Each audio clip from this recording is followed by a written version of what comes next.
I traveled across 78 countries, and I did approximately 350,000 kilometers on a BMW 650 Dakar and a BMW 800 GS. The dream to do this trip came to me at the age of 22, when I did my first adventure trip across North Africa, Tunisia, Algeria, Morocco, through the Sahara Desert. And I liked it so much that I wanted to see more of this world. And the second inspiration was the movie Easy Rider, to travel with the motorbike and have the luggage with you, being free, the freedom. I really liked that, and I wanted to see more and have more of this. So I was thinking, how can I achieve this goal to travel around the world on motorbike? So at the age of 30, I gave myself 20 years. With 50 at the latest, I wanted to be retired, to be able to do this trip.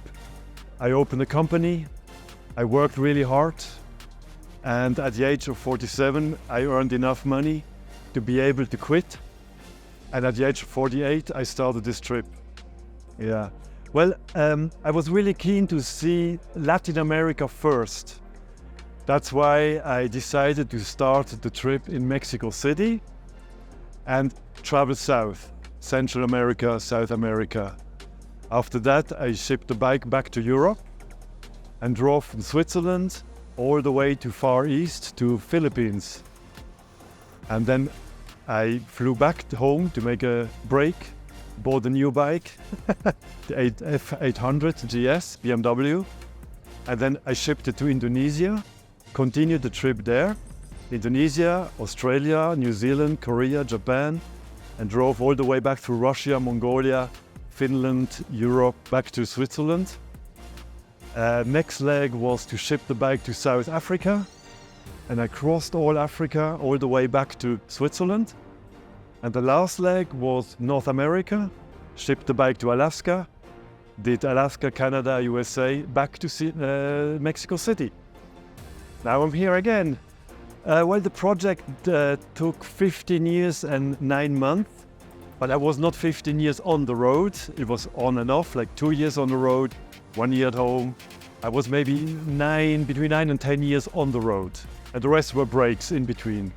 Particular story, I mean, you experience so many stories. You meet so many really, really nice people. You have breakdowns, you have stunning views.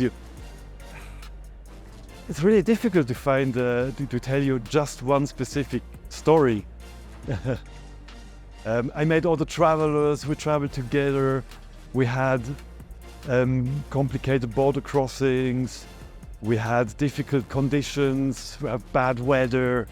What can I say? It's great to end the trip here because it's really a nice event, and having this interview at the end is really a nice end of this journey.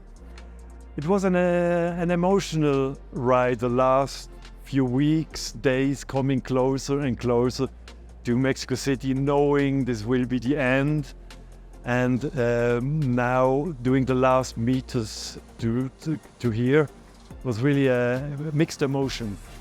Well, I don't know. I will rest first and see my friends, see my family, have a party probably. And then many people told me I should write a book about this trip because you experience so many stories. You have many stories to tell. And probably I'm gonna do that. I'm thinking about that. I have to do something with all my pictures I took, with all the footage I filmed. It would be a waste to just put them in a drawer and not use them. One conclusion was for sure that the world is basically good.